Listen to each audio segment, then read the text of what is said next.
Welcome to After She Left. Stay till the end and don't forget to subscribe. I still remember the first time I turned the key on the front door of my shop. The sign was simple, Evans Diesel.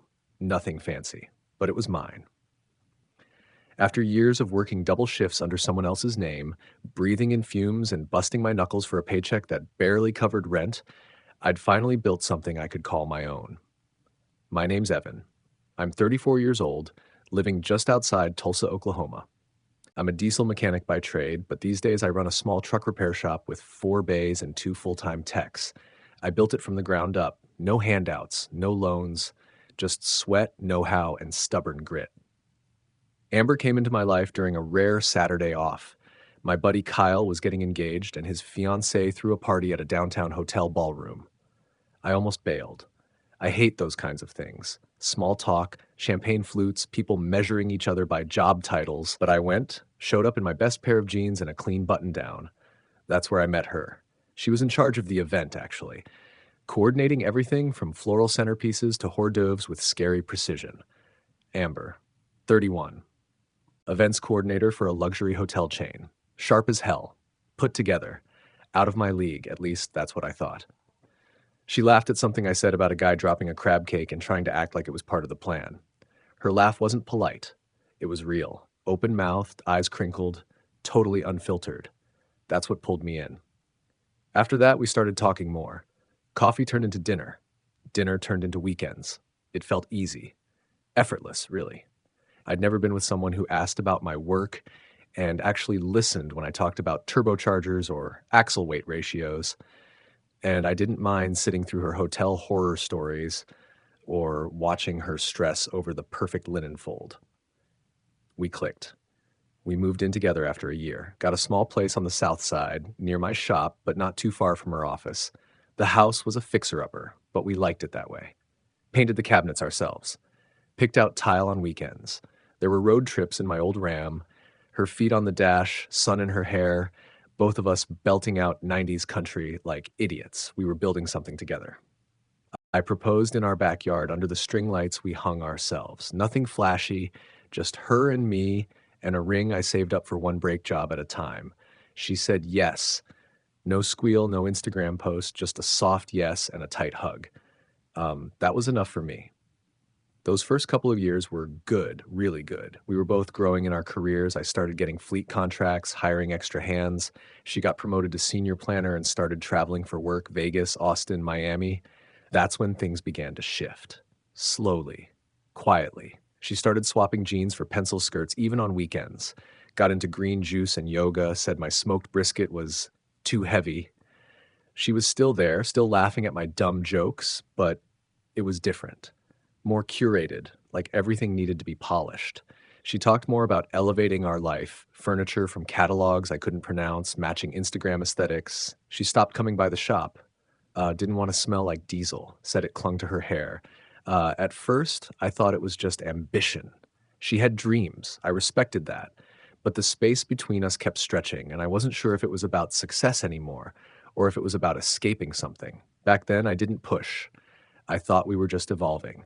Couples change. I figured we'd find our footing again. I had no idea I was already losing her. Quietly. Inch by inch. At first, I didn't think anything of it when she started mentioning her boss more often. Darren this, Darren that. Darren says the industry's shifting toward boutique experiences. Darren thinks candlelight is overdone. It's all about uplighting now. At first, I just nodded along. Figured she respected the guy. He was her mentor, right? She said he'd been in the business for 15 years, knew everyone from Miami to Milan. But soon it felt like I was living with a walking, talking Darren quote book. She changed the way she dressed. Sleek blazers, new handbags, high-end shoes she used to roll her eyes at. I asked if she was going for a promotion or something. She just smiled and said, "You wouldn't understand. It's about presence." Dinners started getting pushed. "Client drinks," she'd text. "Late team debrief. Don't wait up." The food I made sat in Tupperware more nights than I cared to count. Sometimes I'd hear her come in past midnight, heels clicking softly on the hardwood, the scent of expensive perfume trailing behind her as she tiptoed to the shower. I told myself it was the job. Her industry was demanding. These big events didn't plan themselves. I even encouraged her when she was too tired to talk. Get some sleep, I'd say, pretending I wasn't sitting up with a plate of cold pasta and a beer going flat. Then came our anniversary. Nothing big. We'd agreed on dinner at our favorite steakhouse, the place we went on our first real date. I even left the shop early, cleaned up, wore the only button-down I owned that didn't smell like diesel. I got a table by the window and waited. And waited. The waiter filled my water glass 4 times before I gave up. I called. No answer. Texted. No reply. She came home around 10, kicked off her heels, and said, "Oh, crap, was tonight the 24th?" Like she forgot garbage pickup. No apology. No guilt. Just started scrolling through her phone like nothing had happened. I stood in the kitchen, fists clenched, heart racing. "You didn't even call," I said, keeping my voice low. She glanced up. "It was a Darren thing. We had a last-minute tasting with the new resort partner. You know how it is." "No," I said, stepping closer. "I don't know how it is. I'm not in the Darren Club." That got a pause, but not the kind I wanted, more like I'd said something ridiculous. "Evan, it's not personal. It's work. This is how you grow a career." "And this," I said, motioning between us, "is how you lose a relationship." She rolled her eyes and moved past me, grabbing a bottle of water from the fridge. "Don't get dramatic. God, you always get so sensitive." Then she said it. Offhand, not even looking at me. "Maybe if you didn't come home with grease under your nails every night, you'd understand ambition." I don't even remember how I replied. Something short, something angry. But it didn't matter. The fight fizzled out before it even caught fire. She went to bed. I slept on the couch. That was the first real argument we'd had in months, and somehow it felt worse than any shouting match. It was cold, dismissive, like I wasn't even worth yelling at. After that, I started noticing more little things. Her phone never left her side, her passwords changed. She talked about Portland a lot, how the hotel group might expand there, how Darren had connections in the Pacific Northwest. I didn't want to believe anything was wrong, but deep down, I felt it. That slow, invisible shifting where you realize you're not a partner anymore. You're a prop in someone else's life story. It started with laundry. I was throwing in a load of towels, pulling out the stuff Amber had tossed in the hamper, mostly workout clothes, a few of her blouses, and something hard clinked against the side of the machine. I reached in, thinking it was a button or maybe one of her earrings. It was a cufflink, silver, heavy, with the initials DH etched in sharp script on the front.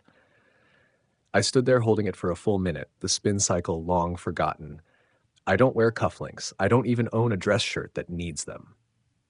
And I sure as hell didn't know any other men in our life who went around leaving monogrammed accessories in Amber's laundry pile.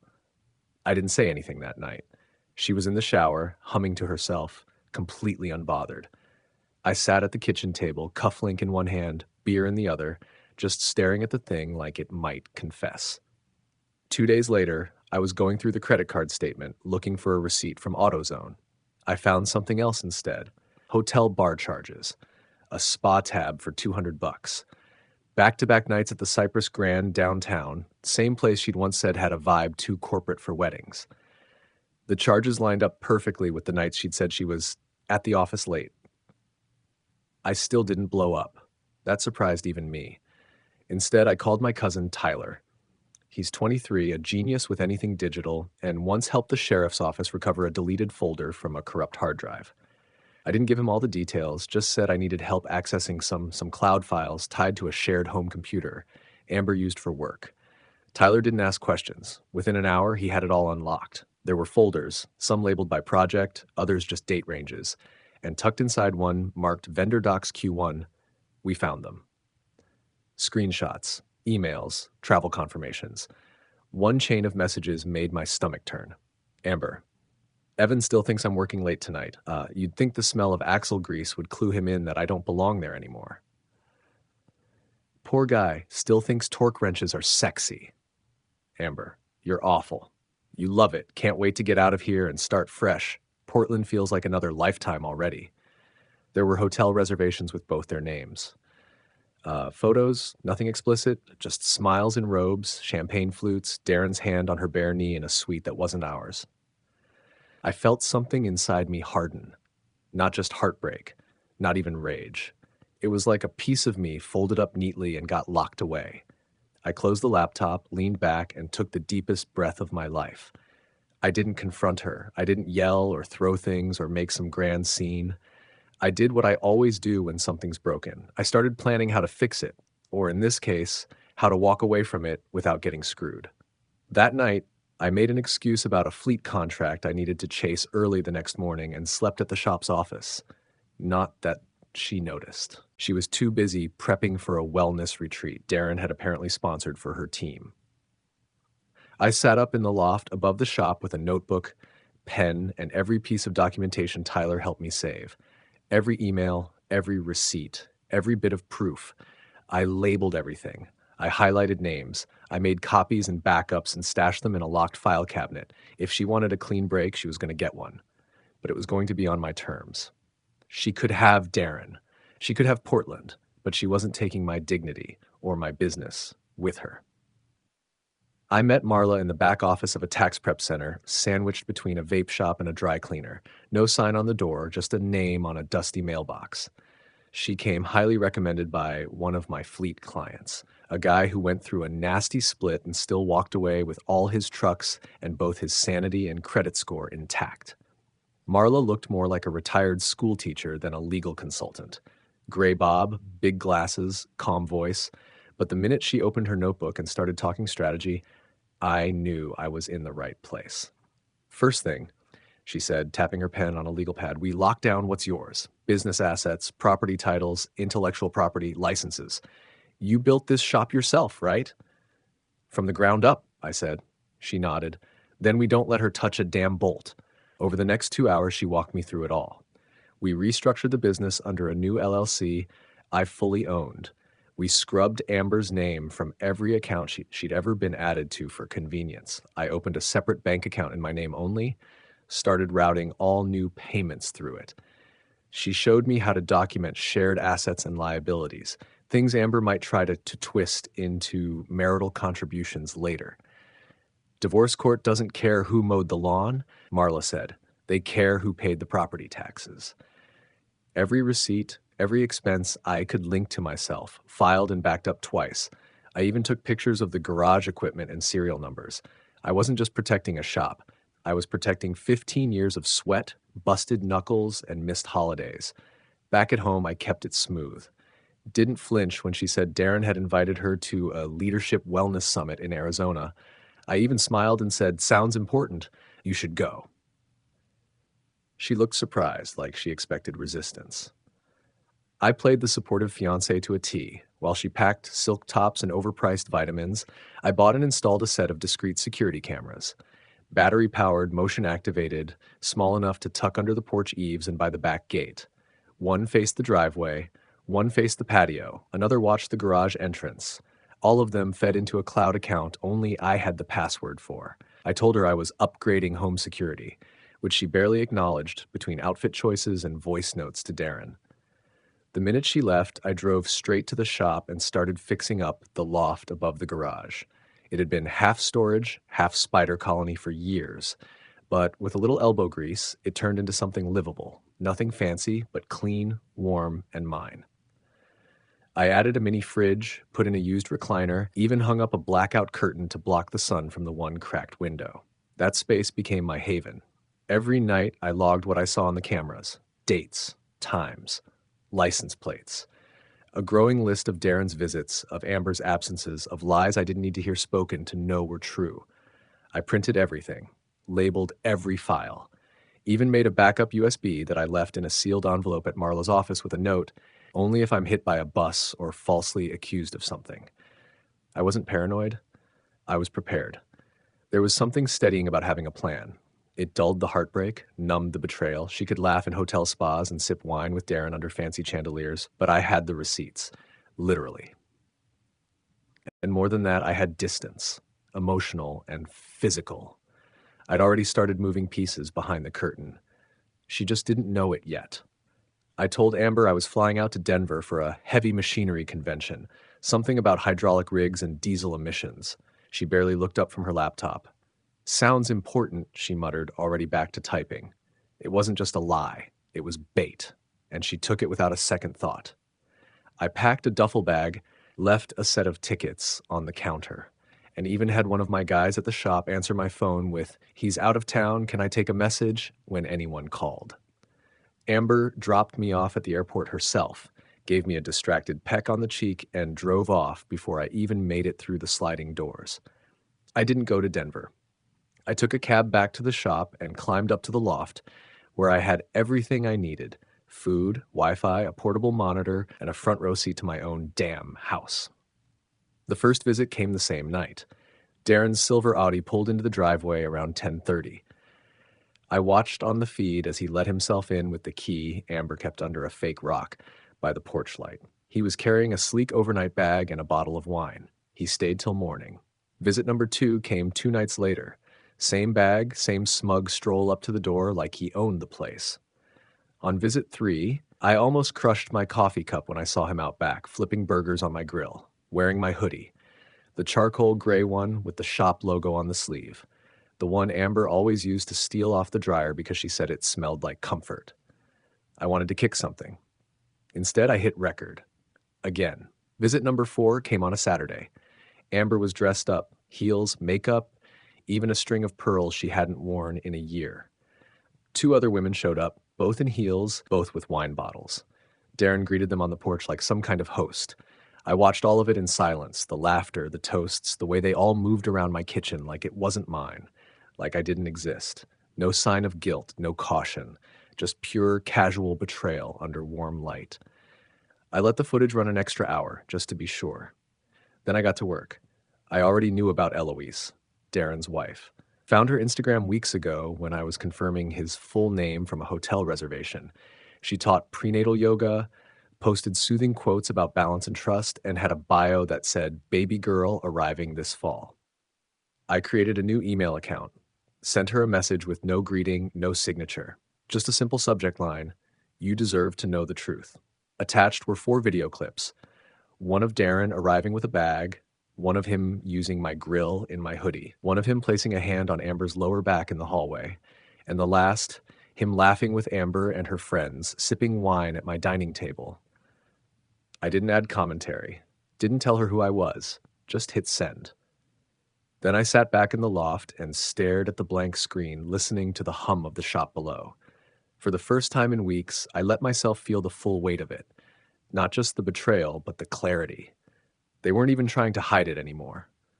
I wasn't living with a partner. I was squatting in a stranger's fantasy of a better life. But the difference now, I was done playing dumb.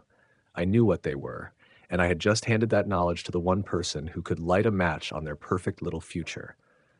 All I had to do now was wait. I pulled into the driveway just after sunrise, running on bad sleep and bitter coffee. The house was quiet. Too quiet. No car in the garage. No lights on. The kind of silence that doesn't just settle but clings. When I walked inside, the air felt wrong, hollow. Her shoes were gone. The hallway was bare. No keys in the bowl by the door. In the kitchen, I found it. A single sheet of printer paper, folded once, sitting dead center on the island. "Evan, you deserve someone more aligned with your lifestyle. I'm choosing happiness." "Amber, no. I'm sorry." No explanation. Just those 5 words that stuck like gum to the bottom of my brain. "I'm choosing happiness." I stood there staring at it, waiting for the punchline, a hidden PS, or some hint of emotion. Nothing. I opened the bedroom closet next. Empty hangers swinging like ghosts. Her drawers were bare. Jewelry case gone. Bathroom counter wiped clean. It wasn't just a goodbye. It was an erasure. I went to the office and pulled up the camera feed from the night before. There she was. Amber, in leggings and a tank top, tossing clothes into a suitcase. Darren appeared 5 minutes later, grinning like a kid on field day. They were laughing, drinking from travel mugs. At one point, he gave the camera a little 2-finger salute, like he knew. He helped her pack up 2 large suitcases, 1 duffel, and a laptop bag. Carried them out like it was just another hotel checkout. The whole process took less than 40 minutes. She didn't even look back. That's when I remembered the safe. Tucked behind a panel in the office wall, a fireproof box she never bothered to learn the combo for. I opened it and felt my chest tighten at what she left behind. Her passport, her driver's license, 2 blank checks, a folder with our joint bank info, and a flash drive labeled Docs Amber. It hit me all at once. She left fast. Too fast. Probably thought she'd swing back later or have Darren handle the paperwork once I cooled off. She underestimated just how done I really was. I took the envelope with our joint savings and drove straight to the bank. Half of it was mine legally. Marla had made that crystal clear. I transferred my share into a separate account with a new bank, locked it down with a fresh PIN, security questions, the works. Then I called a locksmith. By sunset, every lock in that house had been changed. Doors, windows, even the garage keypad. I reset the Wi-Fi, changed every login, and shut off the shared iCloud. I texted Marla a simple message. She's gone. Executing Plan B. She replied 5 minutes later, already ahead of you. Check your email. Back at the house, I stood in the middle of the empty living room, staring at the dent in the carpet where her favorite chair used to sit. Funny how fast someone can disappear when they were already halfway gone. She thought she'd left me broken, but really, all she'd done was give me the green light. I didn't cry, didn't rage, just locked up the house, double-checked the camera feeds, and went back to the loft above the shop. And for the first time in weeks, I slept through the night. She showed up just after noon, no warning, no text, just the sound of tires crunching gravel and a hard knock at the front door. I already knew it was her. The cameras had picked up the license plate the moment she turned onto the street. I opened the door, but didn't move aside. Amber stood there in a crisp blazer, hair pulled back like she meant business, but her eyes were frantic. "I need my documents," she blurted. "They're in the office safe. I have a meeting this afternoon, something important. I need my ID, my passport, and my bank info now." She tried to step forward, but I didn't budge. "You don't live here anymore," I said calmly. Her face froze. "Evan, don't do this." "I'm not doing anything," I replied. "You left. You packed up, walked out, and left a letter telling me you were choosing happiness. That wasn't a break. That was a move out." She scoffed. "Don't be petty. This is bigger than that. It's a professional opportunity. I need those documents to travel. I didn't have time to grab them, okay?" "You didn't have time," I repeated, folding my arms. "But you had time to throw a going-away party in my house while I was at a convention. You had time to let Darren grill burgers in my hoodie." Her eyes narrowed. "This isn't the time for sarcasm." "No," I said, still calm. "It's the time for legal protocol. And legally, you abandoned this residence without notice. That means anything left behind falls under abandoned property, especially unsecured items. I have everything documented, including the note you left, and I've already filed notice with my legal advisor." "Evan, please," she said, voice cracking. "Don't do this. I messed up, okay? But I need that stuff. I'll be out of your life completely, I swear. Just give me my things." "You mean the same things you planned to collect once I was gone?" I asked. "Once Darren had a condo ready in Portland or wherever your classier future is supposed to start?" She blinked. Her lip trembled, just for a second. Then the switch flipped. She snapped. "You can't keep my identification. That's theft. And if I miss this flight because of you, you'll be hearing from my lawyer." I didn't flinch. "I know about the hotels," I said quietly. "The messages, the pictures, just the receipts, the video footage. I've got every bit of it stored in 3 different places." She took a step back like I'd slapped her. "I know everything, Amber. I know how you mocked me behind my back. I know the plans. I know the lies. So don't talk to me about lawyers unless you want Darren's wife to forward discovery requests to your inbox." She went pale. I didn't think it would go this way," she whispered. "No," I said. "You thought I'd be waiting here, hurt, hoping you'd change your mind. You thought I was some safety net you could crawl back to if Portland didn't work out." She looked down at her heels, silent. Finally, she looked up, eyes wet. "Where am I supposed to go?" I stared at her for a long moment. Then I shrugged. "That's no longer my problem." She opened her mouth, then closed it again. No more threats, no more begging, just quiet. I gave her one final nod. "I'll have the documents delivered through my attorney. You'll get them, but from now on, don't come back here." She stood there for a second longer, like maybe she'd protest again, but then she turned, walked back to her car, and drove off without another word. I shut the door, locked it, and this time, it actually felt like closure. The fallout came faster than I expected. 3 days after Amber stormed off the porch, I got a text from Tyler, my cousin. Just a screenshot of a LinkedIn post. "Darren H. No longer with the company." Underneath it, someone had commented, policy violations. Yikes. By noon, I'd heard from 2 different vendors who worked with the hotel group. Word was Darren had been walked out mid-meeting. No thank you speech, no exit memo, just a security escort and a very quiet HR announcement that left people whispering in corners for the rest of the day.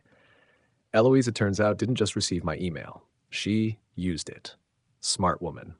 She filed for divorce and had the receipts ready before Darren even realized what hit him. Prenatal yoga or not, she came out swinging. One friend of mine who works in family law said she'd moved with the precision of a military operation. Amber didn't fare much better. She was let go 2 days later. Organizational restructuring, they told her. But everyone knew what it was. The luxury hotel industry doesn't like mess.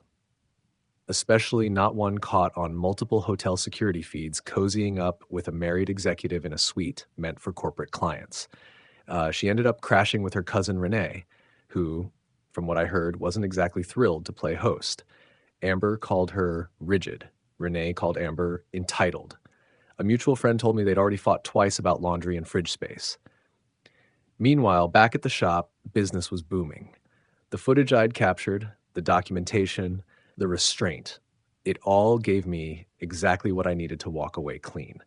And while their lives started unraveling, mine finally started clicking into place. I landed 2 new fleet service contracts, one with a plumbing company that ran 10 trucks, the other with a local utility group. The kind of steady, reliable business I used to dream about when I was pulling 16-hour days by myself. I hired an apprentice, Jordan, 19, fresh out of trade school, green as grass but eager to learn. I showed him how to torque a diesel axle properly and how to recognize the sound of a belt going bad just by ear. He reminded me of me 10 years ago. Then came the document handoff. Amber requested it through Marla, civil professional. I agreed to meet at her office downtown. Neutral ground. Amber showed up in a muted sweater and flats, her face clean of makeup, her hair tied back. She looked tired, smaller somehow. We sat across the conference table. Marla placed a folder between us and slid it toward Amber. Inside, her passport, her license, her bank records, everything she'd left behind. She didn't open it right away, just stared at me for a long second. Evan, she said quietly, I know I handled things badly. I know I hurt you. I didn't say anything. I was overwhelmed. I got lost. But you were always steady. You were good to me. And maybe I didn't realize how much that mattered.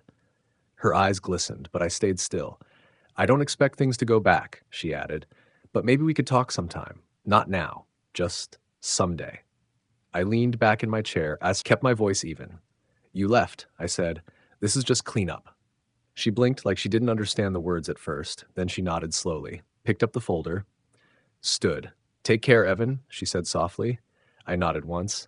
You too. And that was it. She walked out and the door closed behind her. I turned to Marla. Thanks for everything, I said. Marla smiled. You handled it better than most. I've had time to practice. And with that, I stepped out into the parking lot and didn't look back. It was one of those hot Oklahoma afternoons where the air feels thick enough to chew. I was under an industrial lift at a logistics hub, sweating through my shirt, trying to figure out why a hydraulic seal kept leaking no matter what I threw at it. That's when I heard a voice behind me. Careful with that clamp. It's got a hairline crack near the base. I slid out from under the lift and looked up. She was leaning against a welding cart, face smudged with soot, ponytail tucked under a worn gray cap. Her name patch read Jill. You a mechanic now too? I asked, half smiling. I'm a welder who's sick of redoing torch jobs after someone misdiagnoses the root issue, she said, deadpan. I laughed. Not a polite chuckle, a real laugh. She cracked a smile too, just barely. We spent the next hour talking while I worked. Turned out she'd been on the site for 6 weeks, subcontracted from a metalworks company in Muskogee. She didn't say much at first, but when she did, it was sharp and straight to the point. No fluff. When my shift wrapped up, I offered her a burrito from the truck down the road. Best al pastor you'll get in a parking lot, I said. She smirked. I've eaten worse. We sat on the tailgate of my work truck watching semi-trailers roll past, talking about everything from MIG welds to bad sequels. She didn't once check her phone, didn't even take it out. That hit me harder than I expected. She laughed when I told her how I once dropped a torque wrench through the windshield of a client's truck on accident. At least you didn't blame the intern, she said, wiping salsa off her chin. That's what my old boss did when he dropped a grinder on my foot.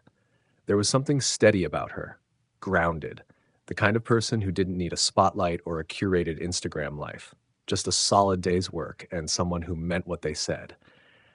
When we said goodbye, I didn't ask for her number. She didn't offer it, but we nodded, like people who knew they'd see each other again. I climbed into my truck, rolled down the window, and caught her in the side mirror, walking back toward the welding station, helmet in one hand, soda in the other. I smiled, not because I was in love, not because I was healed, but because I knew now what to look for, and more importantly, what to walk away from.